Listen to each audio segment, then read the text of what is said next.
In July of 1996, Hulk Hogan shocked the world when he renounced his do-gooder ways and formed the NWO alongside Kevin Nash and Scott Hall. Fans saw a side of the Hulkster they'd never seen before, vicious and evil, and completely uncaring for those who used to look up to him.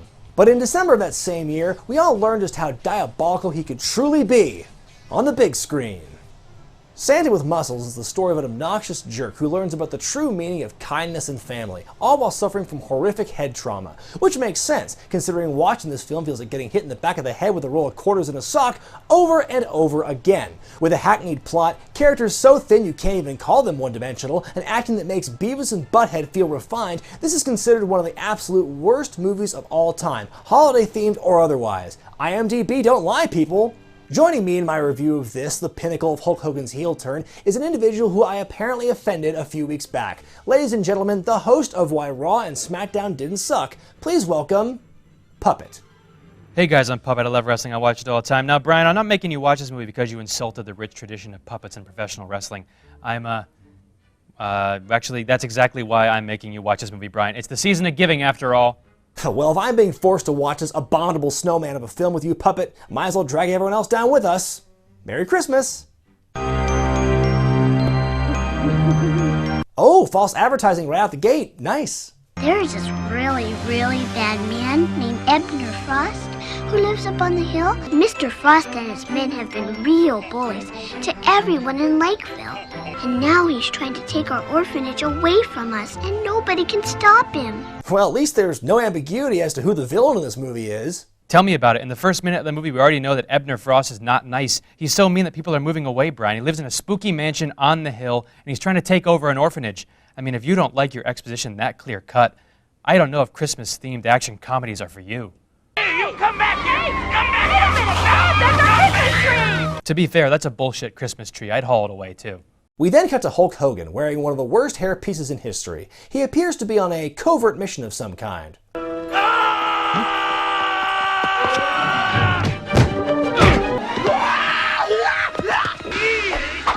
This is honestly one of the funnier parts of the movie. I love the overacting by these goons. Maybe you'd be able to get the drop on him better if you didn't run at him while screaming. Look at this crew. You have a gardener, a chef, a chauffeur, a butler. What's wrong with it? Were the butcher and the candlestick maker out of town? Probably. Could they not find a construction worker, a biker, or a guy wearing a Native American headdress? Time. It turns out this is all just an exercise, and that those men Hogan was beating up were actually his employees. Hogan plays Blake Thorne, entrepreneur, dietary supplement huckster, and all-around rude person. Here, rule number 105. Yes, sir. Never give an inch, especially when you can take one. Franco 91. Never lend a hand. You might need it later. Man, this guy's more obnoxious than The Miz, but I tell you what, I smell a change of heart coming just in time for Christmas. Baby, slow cook that face turn in the crock pot. Yeah, baby, Christmas ham in the crock pot. Blake and his buds are off to go paintballing, but on their way, they draw the ire of local deputy Clint Howard. We got men with guns out here on 43. It must be militia or terrorists. Send everything you got. I know that Hulk Hogan's tan's pretty dark, but come on, did he really just mistake him for someone of Middle Eastern descent? Let's take a look at just some of the crimes the Hulkster and his friends are committing as they try to get away.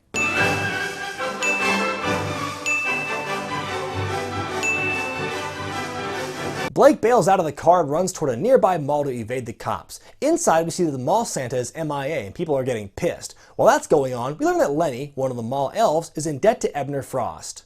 I'm Ebner Frost. I'm so glad you could make it. Ed Begley Jr., oh come on man, don't do this, don't stoop to this man, you were insane elsewhere! Frost's right-hand man is Dr. Blight, his personal physician. The other henchmen are so goofy they might as well have come from Finster's clay table. You've got an archaeologist named Mr. Flint who carries a brush, a chemist named Dr. Vile who specializes in methane gas.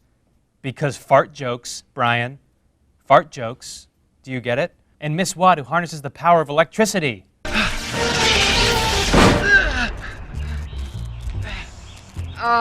Spring. It's supposed to be winter, you dolt!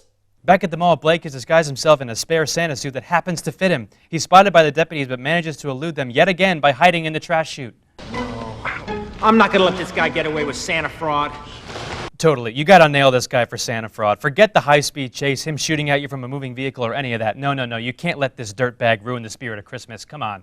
In a bit of irony, Blake is hit on the head by a giant plastic Santa statue, causing him to careen down the chute and hit his head. Oh, ironic because he was hit by a Santa statue while dressed as Santa? No, ironic because his film career was going down the trash chute at the same time. An unconscious Blake is discovered by Lenny, who just happens to be there for some reason. I guess missing Santas come through there a lot?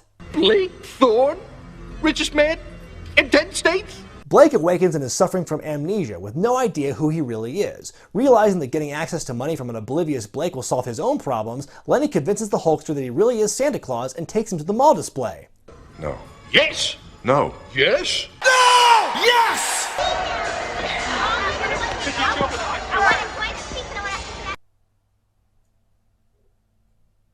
Let's move on. As Blake fumbles his way around the Santa routine, a couple of troubled youths try to steal donation money from the orphanage, but Blake's selective amnesia reminds him that Santa is a force for good, and jumps into action. That's right, Brian. Blake might not be able to remember who he is, but he does remember who Santa is and what he represents, and he also remembers that he can beat the shit out of people.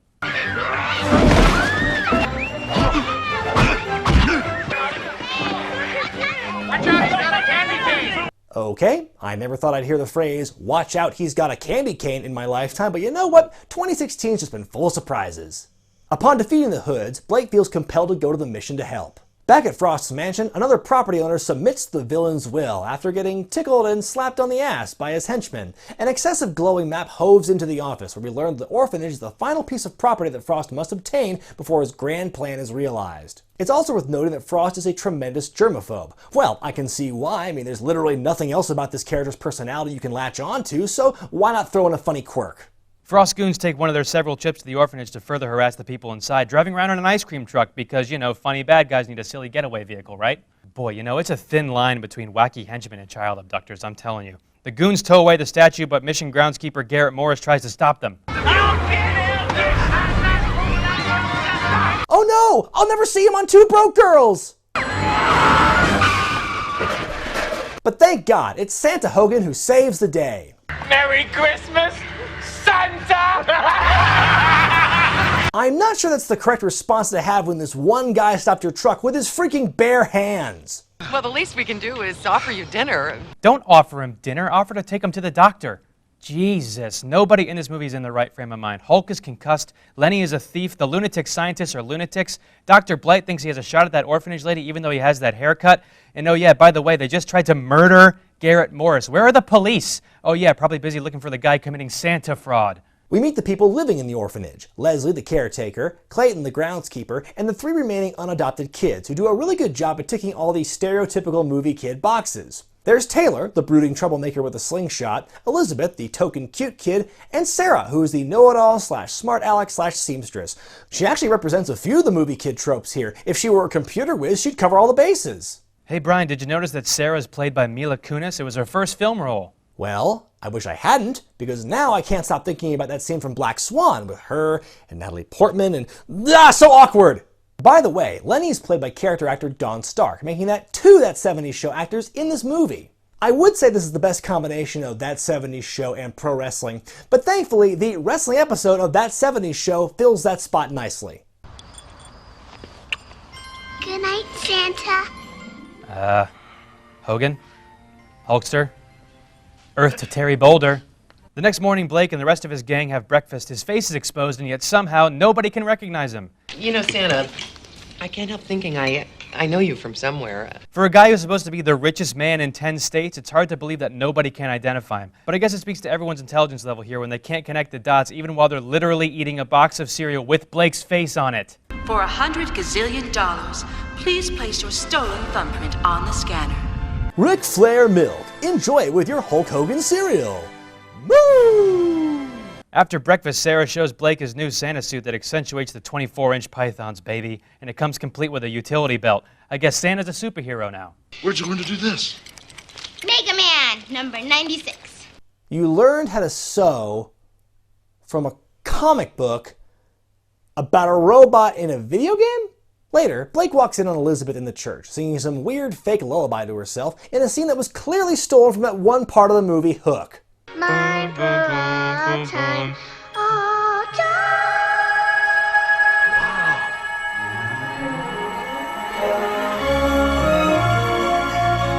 I'm sure that'll lead to something. I'm proud of you, son. You finally made something of yourself after all. Oh, don't tell me. We're going to find out he's an orphan too, right? Well, there you go. Orphan, child, millionaire, utility belt. This guy is Batman, everybody. This has turned into a Batman movie. The goons return for some more intimidation tactics. Blake is set to defend the mission and holy shit, the doctor can fight now? How does this guy know how to handle himself in a fight? I guess when you look like that guy does, you pretty much have to learn self-defense. Blake is just walking around with his beard off and nobody, aside from Garrett Morris, can figure out who the guy is? I mean, you're telling me that nobody in Frost's employ shops at a grocery store where they can see this guy's mug everywhere? Blake defeats the goons handily, and he and Lenny decide to investigate Frost's mansion. You know, I get that these plumes of steam are supposed to be like disinfectant being sprayed into the air because Frost hates germs, but really, it just looks like a shitty version of Neville's pyro. Hogan jumps over the gate with cat-like agility, no doubt recalling his time as Rip in No Holds Barred. Control groups we use compared to both lines wasn't proper. If you quantify that data, you'll see... Science. Blake finds out that Frost is kicking everyone out of town and buying all the nearby land so he can excavate for something. I want that orphanage cleared before the last Christmas turkey is sliced. Not gonna lie, Brian, that has to be one of the greatest lines in the history of American cinema, and it's a real shame that we as a culture aren't celebrating it as such. The kids reveal that there's a vault in the church catacombs that they've been using as a clubhouse. Sounds safe, but that they can't get inside it as they don't know the entire combination. 82416.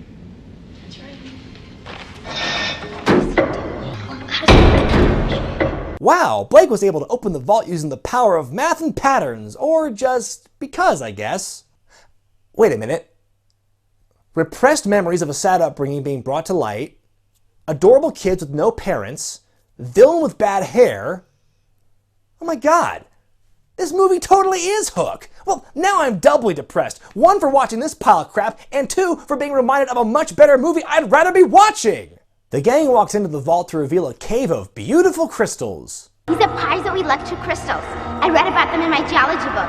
They're quartz crystals with natural electricity in them.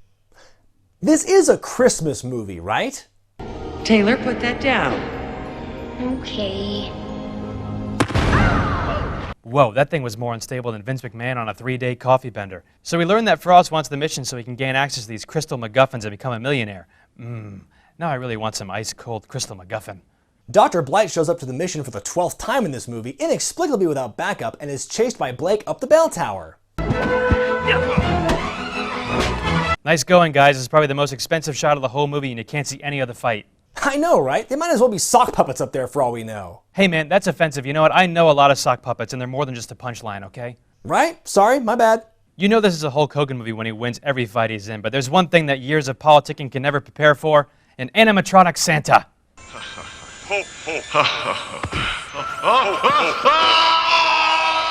That's the second time in this movie Hogan's jobbed to an inanimate Santa Claus, and I thought the Hulkster had stroke.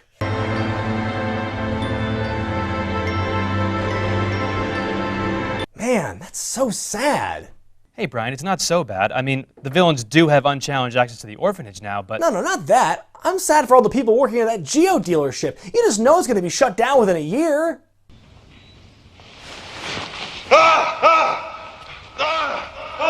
As we add The Godfather to the list of movies this film is ripping off, we learn the fall cured Blake of his amnesia. He tries to call Leslie, but he's shocked by what he's hearing. I'm sorry I left you and the kids. You're so full of it.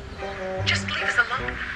Why don't you just disappear forever? Wait a minute. The villains suddenly have audio of Leslie saying mean things? How? Oh yeah, we skipped over that scene near the beginning. You're so full of it. Just leave us alone. Why don't you just disappear forever? But how are viewers supposed to know that Blight was recording that dialogue? And what purpose would Blight have for that audio in the first place if at that point in the movie he had no idea Blake existed? And how did they know to override the phone line at the precise time knowing that Blake would call the orphanage? Brian, have you learned nothing from doing this show? Logic and quality control has no place in these movies. My God, these baddies in lab coats are armed with T-squares. Man, I'm having some bad flashbacks of shop class right now, Brian. Settle down, Puppet, settle down. The field is sterilized, son.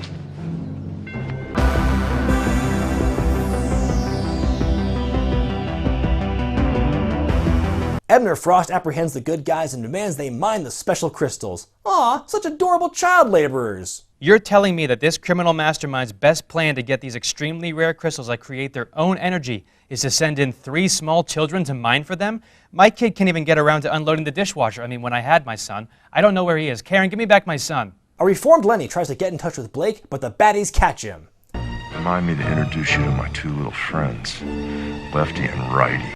Gross, man. Nobody wants to see your sex tape. As Blake rounds up his employees to kick some scientist ass, we're briefly introduced to an actor who only got this gig because he's Hulk Hogan's best friend. Tell Mr. Frost 5 minutes! Yep, folks, that's Ed Leslie, aka Brutus Beefcake, aka 100 other gimmicks, playing the role of Sumo Lab Assistant. Why Sumo? Who knows? Probably just some obscure inside joke between him and Hogan. They probably just really wanted to get that grunt in the movie somewhere. Blake and company are spotted by Clint Howard and the chase resumes. So let's see, after being a supreme douche to law enforcement the last time he encountered them, evading the deputies, shooting at them, running and hiding, that sort of stuff, you know, I wonder if Blake has learned anything from his experience. More unexpected guests? We'll just have to handle it Blake's way.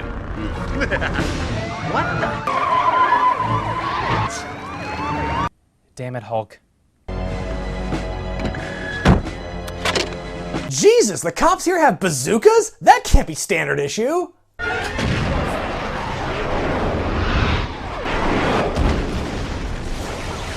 And as a final insult, the gang blatantly runs a stop sign as they drive off. Is there no respect for law and order anymore? Blake enters the mission, and one by one, he and the kiddos take down this poor man's putty patrol. Blake is confronted by Ms. Watt, who unleashes the mini-boss.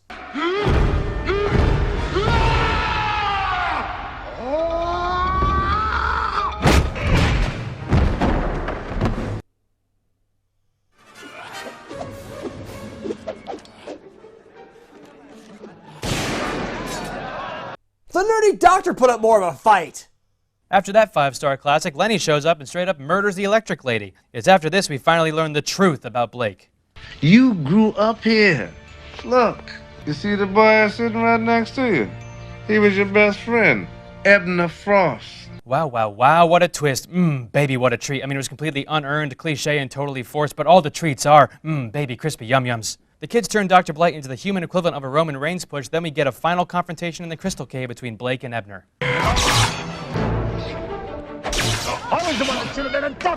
Hey look, they're having a sword fight with those crystals. You know, the crystals that are full of energy, are extremely volatile, and can explode at the slightest bit of physical contact? Those crystals! What's happening? Reverberations are causing an energy buildup. The reverberations? The reverberations? Reverberations are causing a— Shut up, Meg. It's gonna blow! Blake and Leslie lead everyone, baddies and all, to safety, just mere yards away from the building teeming with electric energy.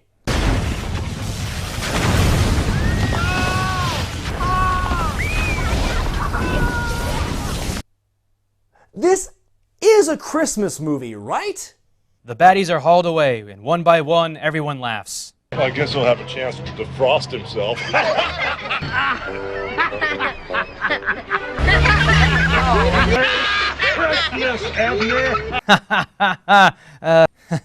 I'm dying inside, Brian. I really regret picking this movie. Where are we gonna go now? I think I know a place that's available.